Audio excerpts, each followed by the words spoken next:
सीधे लकीर खींच लेंगे। ये लकीर लिख लो, ये भूमि हो गया, ठीक है। ये क्या हो गया, एक भूमि हो गया, ठीक है।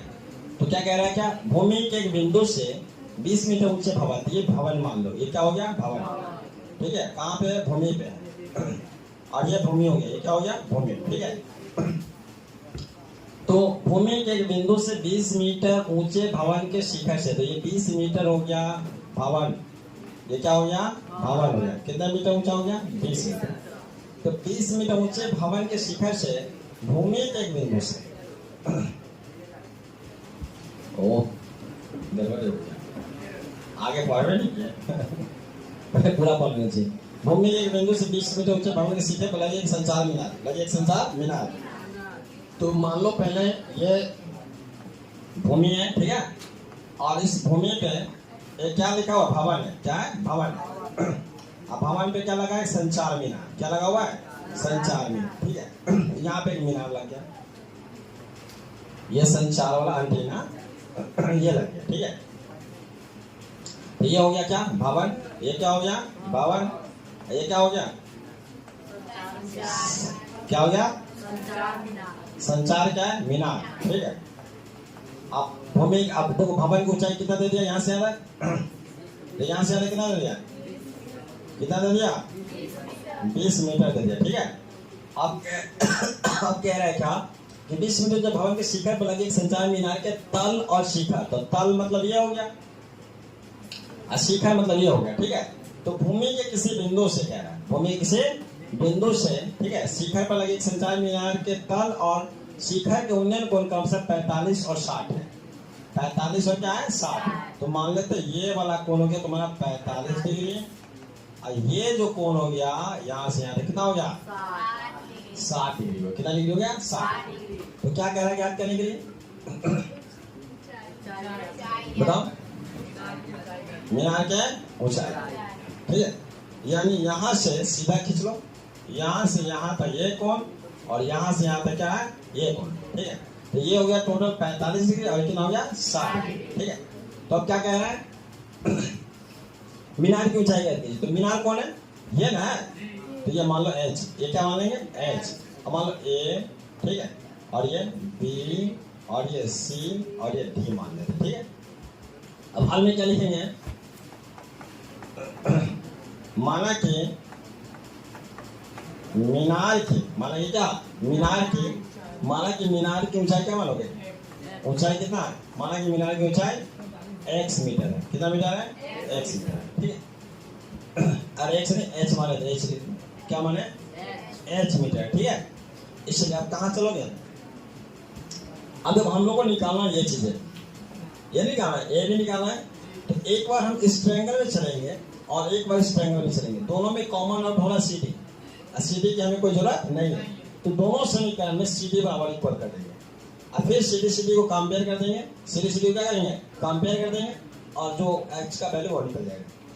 तो एक बार समकोण ACD में चलेंगे, और अगेन जिसमें तुम CD बराबर इक्वेशन कर लोगे, फिर इक्वेशन किसमें चलोगे, BCD में चलोगे, फिर उसमें इक्वेशन किसके बराबर करोगे, CD के बराबर करोगे। तो दोनों इक्वेशन CD बराबर आ गए, इसलिए दोनों को आपस में इक्वल कर दोगे, अपने आप जो निकाला वो निकल जाएगा। जिससे इसकी जरूरत नहीं है, उसी दोनों इक्वेशन उसको क्या कर देंगे, उसी के इक्वल कर देंगे इक्वेशन को, अब बाद में दोनों को इक्वल कर देंगे आपस में, दोनों साइड हो जाएगा, जिसकी जरूरत नहीं है, जो जरूरत वाले है उसको फाइंड कर देंगे। अब ये देखो क्या माना कि मीनार की ऊंचाई कितना, h मीटर है। अब चलेंगे समकोण त्रिभुज किसमें, समकोण त्रिभुज किसमें, ACD में, चलो ACD में, ठीक है। तो ACD में चलेंगे तो tan कितना लिखेंगे, tan कितना, 60, तो tan 60 बराबर कितना होगा, AC बटे CD, तो AC बटे क्या होगा, AC बटे CD। अब tan 60 का वैल्यू कितना आएगा, tan 60 का वैल्यू कितना आएगा, अब tan 60 का वैल्यू लिखेंगे ना, √3, तो tan 60 का वैल्यू कितना होगा, √3, तो √3 ये दो, √3 बराबर क्या हो लिखोगे उस पे, AC को क्या लिखोगे, AC को क्या लिखोगे, AB प्लस BC लिख सकते हैं, AB प्लस क्या होगा, AB प्लस BC। अब देखो नीचे क्या होगा, CD, अब देखो यहाँ पे अब हमको मालूम क्या है, √3 के नीचे 1 मान लेंगे, और AB मालूम है क्या, ए भी नहीं मालूम, ए भी को ऐसे मान लिए, ठीक है। और बी सी मालूम है क्या, बी सी मालूम है कितना 20 मीटर, है। और नीचे सी डी कर लेंगे, ठीक। अब फिर से क्रॉस मल्टीप्लीकेशन कर देंगे, √3 क्या हो गया, सी डी बराबर कितना होगा h प्लस 20। अब निकालेंगे सी डी इक्वल टू कितना होगा h प्लस 20 में कितना हो गया √3। इक्वेशन ए कर लेंगे, इक्वेशन क्या कर ले ए, समझ में। इक्वेशन क्या कर लेंगे ए, इसके इक्वेशन क्या मान लेंगे, इसको इक्वेशन एक मान ली, ठीक है। पुनः कहाँ चलोगे, पुनः समकोण त्रिभुज किसमें, बी से डी में, कहाँ चलोगे बी से डी में। तो बी सी डी में क्या मिलेगा हम लोग बताओ, तो क्या लिखोगे tan 45, कितना लिखोगे tan 45 यानी tan 45 बराबर कितना होगा पी बाई बी, मतलब बीसी बटे सी डी, बीसी बटे क्या होगा सी डी, तो इसको लिखोगे बीसी बटे क्या लिखोगे सी डी। अब tan 45 का वैल्यू कितना होता है 1 होता है ना, और बीसी पता है क्या 20 मालूम है, और सी डी पता है क्या नहीं। क्रॉस मल्टीप्लिकेशन करो क्या आएगा, सी डी बराबर कितना आएगा 20, इक्वेशन 2। अगर सी डी बराबर इतना आ गया और सी डी बराबर के यहाँ पे आया कितना h प्लस 20 बाई कितना √3 है।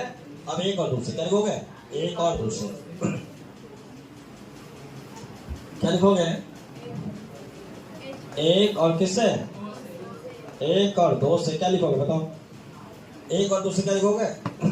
यहाँ पे कितना है सी डी के वैल्यू कितना है 20, तो 20 डाल दो, तो 20 इक्वल टू क्या मिलेगा हम लोग को, 20 इक्वल टू क्या मिलेगा h plus 20 by √3, h plus 20 by कितना √3।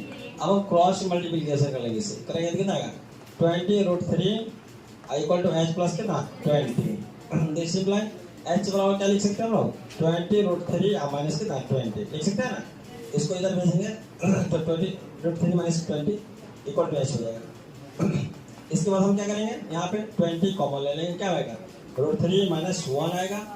h इक्वल टू कितना आएगा 20 और 1.732 माइनस 1 आएगा। h इक्वल टू कितना आएगा 20 इंटू 0.732, इसको मल्टीप्लाई करो, कितना आएगा मल्टीप्लाई करेंगे तो पता कितना आएगा 0.732 में अगर 20 से मल्टीप्लाई करेंगे कितना आएगा 0 0 0 0 कितना 4 कितना 6 और कितना आएगा 14 आएगा। कितना आएगा टोटल 0 4 6 4 1 इन 1 2 3 1 2 3 4 डिसिमल 6 4।